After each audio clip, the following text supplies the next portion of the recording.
We're on the southernmost shore of Brooklyn, walking underneath the Belt Parkway. Canarsie comes from the Lenape word for fenced area. Canarsie was also what the Dutch called the Lenape people who lived here. Then later, it was the name for the land they were forced to leave. Who put up the fence? Who closed the gate? I love the view here under the highway.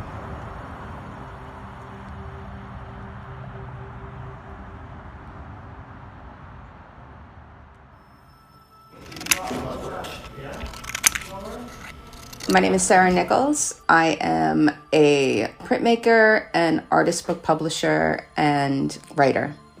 In the BRIClab residency, I've been working on a series of maps of the Brooklyn coastline using hand papermaking techniques, drawing, and painting. I want people to have a sense of urban areas as nature, urban areas as no landscape. Dozens of small creeks once flowed through the marsh into the bay, but almost all have been buried, dredged, or completely erased by development. Because we think of nature as something that you go to that's far away. And we don't necessarily think of urban spaces as a place where nature flourishes, but there is all different kinds of nature that exists here that is living side by side to human development that we are responsible to take care of. And then there are all these landscapes that are right by the waterfront that are going to disappear over the next couple decades. And I think that is something that we should think about.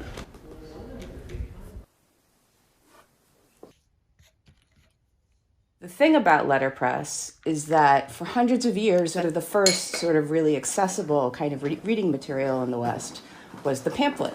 And so I decided to go back to sort of those original roots of what letterpress was and use it in that kind of way. I started in 2010. I wanted a way of making these craft techniques more accessible to a larger audience. And so I wanted to write texts, make pictures, put them together in some kind of context, and then have people feel comfortable touching them and reading them and exchanging them. And, I wanted people to access that information. So something like Place Without Shadows. This particular pamphlet, it's the second in a series of 3 about map making as narrative. I think of map making as a way of telling a story about the past and the present and the future. One of the reasons why I got interested in urban landscape was I was interested in the way that the water line was going to shift.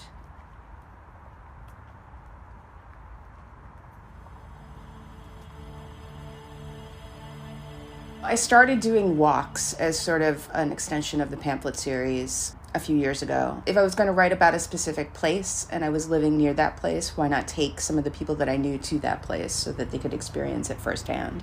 I didn't want to do a guided walk where I was like, here we are in this landscape, and let me tell you as like the authoritative person all about this landscape. I wanted there to be some sort of like exchange, and then I wanted to just sort of give them the experience of what it's like to walk along a trail in that place and why I like walking.